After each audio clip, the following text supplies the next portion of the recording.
What is going on, guys? Do you want me to speak or not? No, you don't speak. You ready? Right.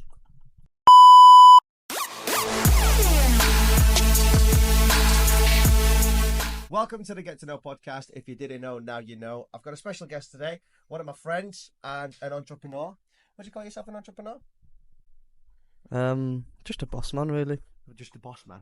I From Wakey Words. What's the best shopping Wakey? I do fuck all, but I do a lot. Fair. He is 24 years of age. Don't tell my government age. He's 24? Yeah, I'm 24. Yeah, 24. We're all rich. So he's 24, he owns 3 properties, and he's fully self-employed, and he's living the dream. So in today's episode, we're going to dive into how he started, what his come up was, what his inspirations are, and how he can help you get into property and live your full-time job to pursue your dreams. So without further ado, do you want to introduce yourself? What do you want me to say? Hi guys, it's Rick on BDR Properties. Get to following. From Portugal, moved here when I was a babby.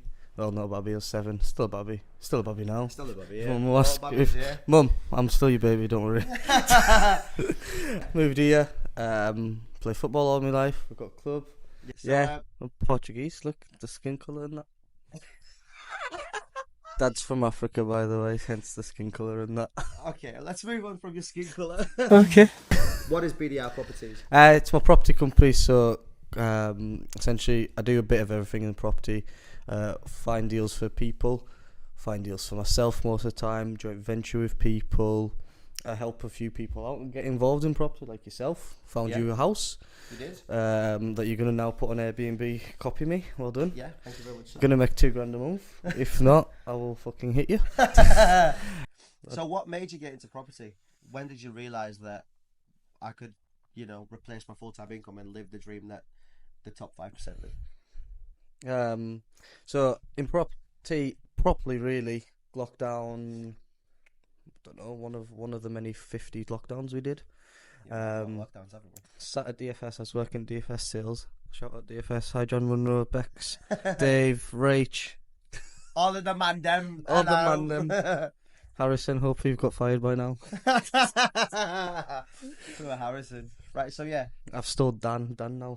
I used to work with a lad called Dan, he works for me now. Oh, does he? Yeah. Oh, there you go. Oh, is your apprentice? Yeah, Oh, so- he's not apprentice, but yeah. apprentice. Shout out Dan. There you go. So, So yeah, I was working at DFS and we were in lockdown, so we had nothing to do. Well, I just sat there and watched YouTube videos for 2-3 weeks, and I was like, well, this is a bit boring. Like, I've watched as many YouTube videos as I can watch. yeah. So I started watching stuff that can make me money. I thought, if I'm going to be here making money for sitting here watching stuff, I'll make even more money. Yeah, true. Was the thought. That's a good logical thinking. So then I came back into property, had a look at that online, saw loads of videos, Samuel Leeds, Ryan Luke, Fontaine Brothers, plenty of people, Saj Hussein. Yeah. So lots of people in the property industry, just saw loads of their videos really, and studied it as much as I could. And after the first few days, I started studying and listening and watching lots of stuff at home, literally spending 5 to 10 hours a day watching stuff, because you had a lot of spare time during lockdown and COVIDs and everything here between. That's very true. Yeah. But yeah, and then started viewing properties after a Samuel Leeds event that he made us book some viewings, and funnily enough, my second and fourth ever viewing were properties, one that I live in now and another one that I own and have got on Airbnbs. That's Them Cecil Street properties. There you go. So taking that step forward initially from being surrounded by people who were basically telling you, go do it, just do it, and then figure out everything else. On the back of that, you've secured 2 properties, really. Yeah, basically. Yeah, as you'll know, because we've been to an event, the Samuel Leeds events, they're very hypey, let's say. Yeah, they've got a lot of energy. They try and pump you up. I mean, it works, to be fair. It does work. It does work. Get you really involved. It does, yeah. It makes you want to spend money. And you go, and it's a bit of fun. But the good thing is they do make you take action, and taking action is literally what matters. That is it. If you don't take action, you don't succeed. Like you say, anything in life, like actually just doing it. People don't have an appetite for risk. I love risk. Let me fail. Please let me fail. I want to fail. It's better to fail. Yeah, 100%. Because when I fail, I'll succeed again. First, something in learning or something like that, isn't it? Yeah, so the more you, I mean, depends how you look at it. A lot of people look at taking the risk and getting the loss as like this negative thing, but really losing or, you know, making those mistakes is technically learning more, because you wouldn't have learnt those things if you didn't make that mistake. So people just need to get out the comfort zone and just get uncomfortable feeling comfortable. Yeah, and even day to day, right now, sometimes I still don't want to speak to estate agents. Yeah. I still don't. I've spoken to estate agents for hours on end before, and even now I still sometimes don't want to ring them to make a booking, to make what's it called, a viewing. I don't want to book a viewing, but I still do it because it's what I do. Like viewing a property. Well, yeah, viewing properties, seeing what's wrong with them, seeing how much value you can add is the aim of the game. Yeah. The more you view, the more you make, essentially. That's true. And even I think a lot of people struggle with just knowing that internet has so much education out there for free. Like you mentioned at the start, you just watching a bunch of YouTube videos. You don't need any initial investment to start to study. I believe if you've got enough time, you don't need any investment at all. No. People always go invest in yourself. Yeah, invest in yourself. Invest time in yourself, because time is worth more than anything else. Time is wealth. Time what?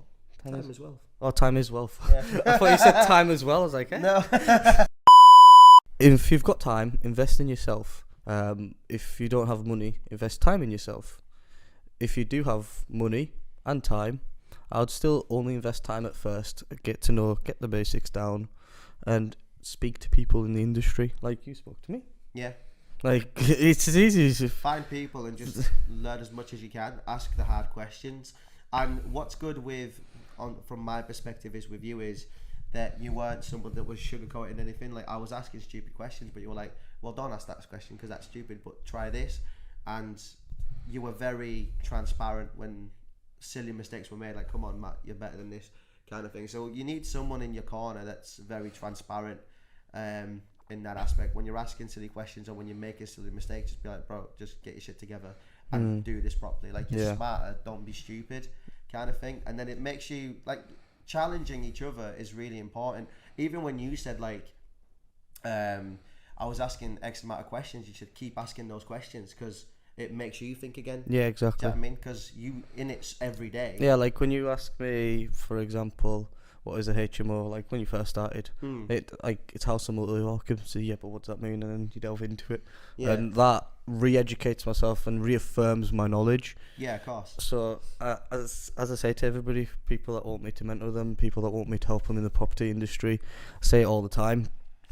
Just ask. Honestly, the more stupid questions you ask, the more it reaffirms my knowledge, the more it helps you, and the more you know. Like, you want to know, so ask. Like if you want to know something, ask. Yeah, true. And like, one thing I'll always say though is the property industry is lonely. So as you said, working off one another. That's probably why I message you all the time, because I'm bored. Yeah. Half the time, like, if I don't have a viewing, if I don't have a thing, I'm just analysing deals. So if I've got somebody to talk to at the same time, it's great. Yeah, that's why now having a member of staff with Dan day to day is pretty good. It's nice and fun. Like, it's like being in a work environment. Yeah. And it's not like people then, like, my mum goes, oh, well, you've just got a job to get another job. I was like, no, but I'm building a business. Yeah, I'm building a business, so if I don't have a job. No. I mean, it is a job, 24/7 job when you're self-employed. Yeah. You're constantly thinking about your business, constantly thinking about your market. So I was in Porter this week, as you know. Yeah. And with my friend that I met, and we were just looking at the buildings, going da da da da da. And did you go view any houses? No, I didn't. I only went to go get my passport. And yeah, I was just saying all the tiles here, this, and I like, my brain doesn't stop analysing properties, and it's actually irritating now. Like, I will go and I can't stop analysing properties. Like, I drive by and now instead of looking at the road, I'm looking at the house. Like, hoping not to crash. We also, when I'm in the car with one of my friends, we're also playing bingo, like, what's it called, estate agent bingo. So we'll try find we'll say to our 3 estate agents, and you'll see whoever sees the houses first wins. Yeah. Nice. But it's something you're passionate about as well. Like, even when you talk about it, like, the money aspect's really good, but Really good. your head's in it. Do you know what I mean? It's not like you're forcing yourself to do it. It came second nature to you. It got exciting for you the day you started watching the videos, and and as soon as you get hooked, you can't stop, can you? No, it's one thing as well. Maths. People in the property industry, people that aren't in the property industry look at it as go to house. They attach mental feelings to it. And emotional.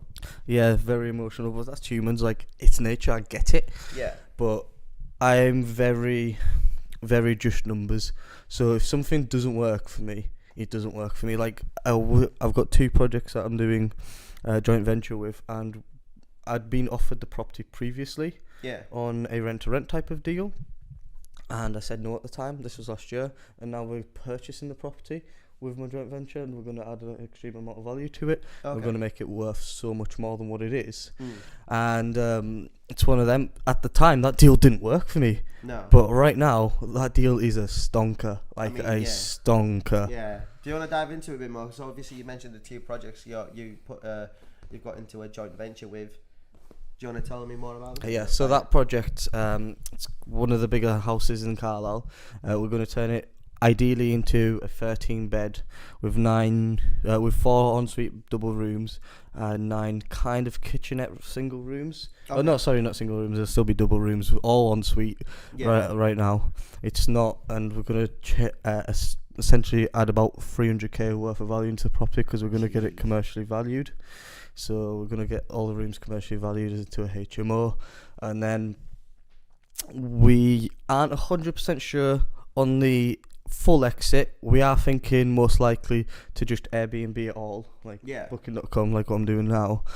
Just do it per room, because the ones with the kitchenettes will get you even more than an ensuite room, which the value of that we're getting is crazy.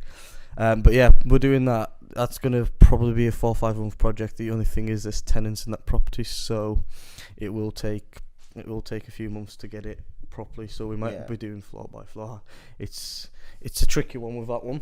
Right. Okay. And the other project, a little bit simpler. Lucky people moved to Spain, so they just sold the house. We buy the house. Oh, nice. Buying the house for about 190k. Going to put close to 90 to 100k in it. Depends on what we get to do on the attic, because we're converting the attic, so we're adding value there. Yeah. But again, this one we're turning from about 4 or 5 bedrooms to 9 bedrooms, all en suite, possibly 10 depending on the attic. Okay. That we're going to get commercially valued close to 500k, so we'll be able to pull all our money out, and with that as well, we'll then be able to put those on Airbnb or run them as HMO again, making close to 100k a year, I'd hope. Jeez. Profit. Good profit value. Oh, only good. Only profits. Wouldn't want to make anything less. No, that's true. So tell me, explain to the people that may not know, what is a commercial valuation compared to a normal valuation? So your house that you live on, your neighbour number, that number there and that number there. Let's not air out the numbers now. Postcode C8. So that house there's worth 100k, that house there's worth 110. Yeah. Your house is just the exact same as that one and looks the exact same.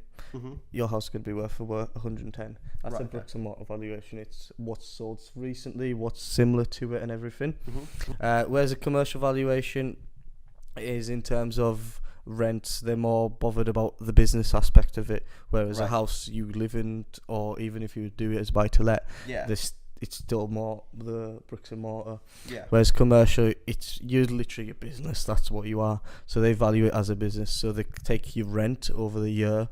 They do that by the area multiplier. Okay. Which in Carlisle's around 10. Mm-hmm. And then they take away your running cost as a HMO, so anything from 15 to 35%. So on average, you probably work out about 25% for most. Mm-hmm. And that's how we've worked out the calculations on these. Jeez. So that's how we know we're getting these values. Statistically speaking, they're kind of guaranteed. Yeah. Oh, they'll be depending on the multiplier, but Yeah. Really. But you're not aiming, so you're not like evaluation's not impossible. You're kind of hitting the bandwidth and then kind of Not even that. I've lowballed it. lowballed it. It will go well, higher. There you go. Well, If it doesn't, I'll be disappointed. You've one thing you mentioned, obviously, whilst you were teaching me and still do. Everything you do, you always do consecutive numbers or conservative numbers. Sorry. Yes. Explain to the viewers that may not know when they're starting a property or whatever they may be doing, why always work with conservative numbers? Well, it's simply because if you don't, you're gonna get burnt. So say your house, right? This just your house to live in, yeah. Yeah. You've got 20 grand, and you have to put £10,000 down, and you know the house needs £10,000 work, yeah. Yeah. But then you come to take the wallpaper off, and the wall's awful. So you're gonna need to replaster. Extra £3,000. Yeah. But you don't have it. No. So is this a house for you to go for? Probably not. No. Because how are you going to live? Well, you could, but you really don't want to live in a house that's not You're plastered. just causing yourself more hurdles, aren't you? Exactly. So I always go for conservative numbers because I then have breathing space. Yeah. I want to breathe. I don't want to die. I'd rather breathe. So if I have breathing space, it's a lot easier to go with conservative numbers. So for example, if I want a refurb and I know it's going to cost 40 grand, Yeah. I'm budgeting 50. No, that's true. Yeah. Do you know what I mean? So if I didn't do that, then that 40 grand could easily be burnt. If a refurb as well, time 4 months to do a refurb. If it takes that, I would give 6 months to the builders, just simply because there's going to be things that are hiccups, and builders are always on a few sites. Yeah. So they It's might the way to make a living, though, isn't it? Exactly. They might have a few days delayed here or there, so you might have nothing happening in the project, which is not ideal, not good from a project management standpoint, but it's going to happen in every project. Yeah. And you're just going to have to deal with it the best way you can. But you have to keep, they're not your staff, but you have to keep them like your staff. You need to keep them happy, motivated, Yeah. wanting to do jobs for you. Like, I'll come in with Nando's one day for them, just for a crack, because I like Nando's. So I'll be like, boys, what did you want, mate? Because you ordered. Yeah. Like, to them, they'll love that. Just because who else is going to do that? Not a lot of people, to be fair. So, and I think it's important as well. Like I clicked on the DLK logo there, and it's important as well to factor in. I think from the project development standpoint, the materials that you require.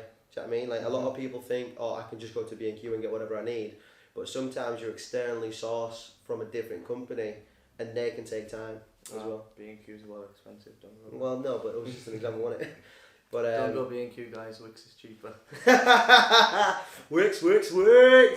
Shout out. But yeah, it's something.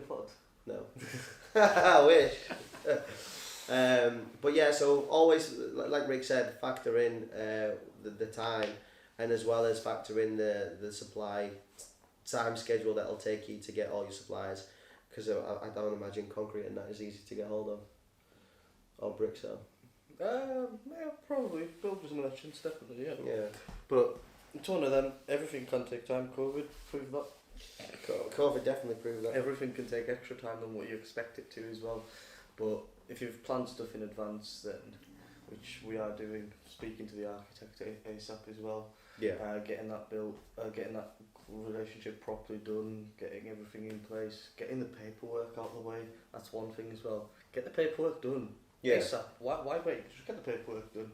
Because worst thing to come is when you're doing the project and you're having hiccups here, there, everywhere, because they happen.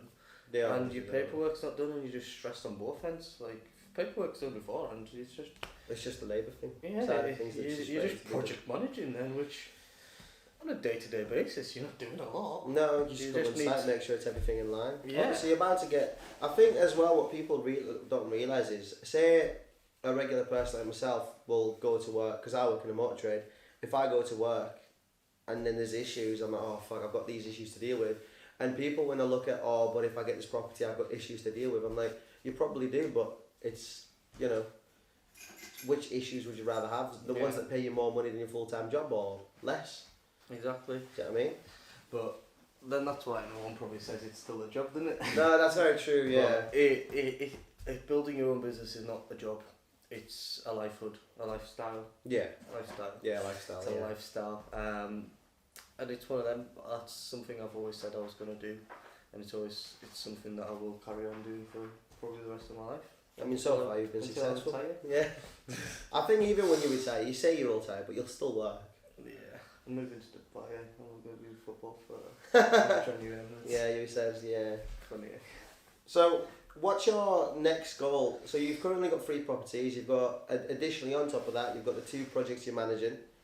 What's your next goal? Projects I'm managing? No. Well, joint venturing, sorry. There we go. The ones that you're joint Don't venturing is, yeah, sorry. So you've got almost 5 properties. What's next for you?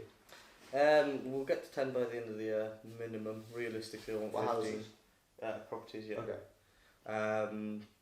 Next year, expanding to Manchester, Liverpool, Newcastle, somewhere else as well. And obviously carry on expanding here. Yeah. And then the year after that, looking to get abroad, so Portugal, Dubai, 2 other places in Europe. Yeah. But additionally, those cities that I'm expanding into next year, also double that portfolio minimum. So if I get 5 in Newcastle, I want 10 at least. So everywhere I'm going to be doubling the year after, but that's just compiling. Yeah. It just happens, it's easier. Once you've got 1, Everything else follows. getting to 2 is easy. It's like twice as easy getting to 2 as it is to get to 1. And then it carries on like that. So from 10 to 20 is so much quicker than 1 to 10. Yeah. So much quicker. Suppose as well, when you go from 1 to 10, once you reach that 10 mark, at that point you would have connected with so many more people, which just makes your journey easier. I mean, that, like the investor you're currently working with, that came out of nowhere. That was somewhere. Somewhere, yeah, but so we dug that out well. Yeah. So to give you guys an insight, right? A lot of people say, "Oh, I don't know investors. Me and Rick came around to mine one day when he was teaching me about properties and stuff, and then we went onto a Facebook group, and then someone posted something. We messaged, and then Can I tell? Sorry. Go for it. It's way funnier. Okay, you tell the exact. I didn't know what I could and couldn't way say. Funnier than what you mentioned. So you say the exact story. So I didn't know if I could disclose the information, but there's nothing. Not to disclose. People are just gonna think it's funny because I think it's funny. If people don't, fuck you. So yeah, speak loud as well. how we found the investors. How we found the investor I'm working with at the moment. We were on Facebook groups, like I said to you. That's how you network in property, because we live in Carlisle, so it's so far away from everybody else. I have to travel 2 hours for a networking event, and a lot of the networking events aren't networking; it's a sales event. Yeah, it's really irritating. So you spend 2 hours driving, you have to spend 2 hours driving back, and you've just wasted 6 hours, 6-7 hours of your own day for somebody to pitch something that you don't want to buy. Yeah, it's like, just text me telling me it's going to be that, and I won't waste my time. Yeah, true, yeah. I'd rather have slept for those 7 hours. Catch up on disease. But yeah. So property networking, in terms of property networking groups, is really the only way to go for people up here, or people in rural areas or anything like that, I would say. So what we did is we'd actually found the deal, remember? Yeah. And we were like, oh well, we're just going to have to network our ass off. So we were messaging people, and we saw in a group somebody posted a deal, and a few people, there was a fair big thread under it, and loads of people were like, oh, that's a good deal, and I looked at the deal and went to you, that is fucking shit. Yeah. Utter shit deal. So I went, Matt, this is what we're going to do. Let's reply to all them comments. That is a bad deal, look at this deal. And post our deal. So we did that to all the comments. And a few people got back to us, actually. I think it must have been about 5-10 minutes when that investor got in touch. Yeah, and then we got in touch with the thing, and then we set up a call for, I think it was the day after. No, it was the same day. We got it? a phone call, scheduled it for like an hour later, and then had a conversation. Went through the deal, and yeah, just now went from there. Yeah, now me and now you've got. We're working with. Hopefully, we'll find a deal together to work with. Yeah, as well. Of course, yeah. And then it's just a flourish and lovely person. So yeah. I can't believe, to be fair, right? So, because she's not from around here. No, she's far away. So she came up to Carlisle to look at the projects, and I was at work at the time, and then Rick, I got told from one of our sales executives in the chat being like, oh, Rick's here to see you. I'm like, why is Rick here? This is the last place I expect him to be. I don't know. No, I don't expect you to come to my work just out of nowhere without at least like a heads up. And then I come downstairs and I see them with this person, and I'm like, who's he with? And then I went to introduce myself, shook their hand, and I was like, I don't know who you are. And then it all connected, and it was nice just to put a face, the name to the face in person. So no, it's weird how it all came out. Face to the name. Meeting somebody in person, really, yeah. But yeah, just came around, had a look at the projects. Happy with them, obviously, because as I said to you, I don't care about the emotion of it. I care about the numbers. The numbers work, the area works. The numbers make sense. As I said to you, everything I can tell you, I'll always be able to back you up. So ask me as many questions, I'll be able to back everything up. And as I told you yesterday, I was telling my dad everything, and he was like, oh yeah, well this. I was like, this. And it was just kept going like that for about an hour. But like, he was actually interested in understanding and getting involved, and it's nice to see. And one thing that I'll always get described by, well, I always want people to describe me like Nathan does. So Nathan T. He always says, Rick, you chat utter shit, but everything you say always ends up happening. Yeah. Like, deeper, think about it. No, because I've known you for, God, I've known you for a long time, but we never linked up that much, did we? Until recently. You used to be gay. So obviously you've got your goals set for the next few years. You've got the projects ongoing. You've got the houses. Oh, that's not my goals. That's a minimum standard. Well, yeah, that's what will be happening in the next few years. Oh yeah, that's what's happening. Yeah. I've got higher goals than that. Well, yeah, obviously I hope so. Aston Martin next year for the birthday. Yeah, Nice Tesla this year. Yeah, but Tesla's basic now. It's kind of lost its. Kind of lost value. Yeah, like, it's not the same as it used to be. A fucking Aston. No, not a lot of people have an Aston. So if you, for those that are listening, right, and say, well, Rick, I've got no money, I don't have time, I've X, Y, and Z, right, endless amounts of excuses. But for those that have that bit of time, what would you recommend them to start doing right now to take that step forward? Oh, one thing is, let's go back to the people that don't have time, money, or anything. Carry on in your job, eh? Hopefully, I want fries with my order. Large, make it large. Double cheeseburger as well. That slaps. Yeah, double. No pickles. What? Really? Do you want to walk out your own house? No. Your own house. No pickles. But those that want to, obviously, yeah, but for those that do want to actually have time, get involved, find somebody who knows what they're doing, ask them plenty of questions, do your own research. Don't just come in and go, oh, well, this person's going to tell me this, and this. They will if you ask, but do your own research, take your own time, and the property takes ages. So, first property that I found, I got an offer accepted in January, and the solicitor stuff was going to happen in February, we thought, but I ended up only getting the property on the 24th of October. It's a long time, like 10 months for a deal. So it's a long time, and you've got to have patience. Not every deal is that way, by the way. Yeah. Some deals are quicker than others. Most aren't. Not in the current climate. Love solicitors. If you know any good ones. Drop them in the comments or DM Rick at BDR Properties. Yeah, BDR Properties. On Instagram. But yeah, if you've got time, take your time to have a look. Have a look at loads of YouTube videos. Find what you want to do. There's lots of different ways of getting into properties. There's rent to rent, lease option agreements, doing both of them, by the way. There's BRR, deal sourcing. You could get into commercial property, land development. There's so many things to do. So many things to do. Even just project management. If you don't actually care about getting properties or making that much money, just project management. Doing refurbs, doing this, doing that, staging properties, taking photos of properties. There's lots of ways to get in and out of property. Yeah. Social media for a company, anything. Like if you want to know, just get to know. If you want to know, get to know. That's the slogan. That's what you live by.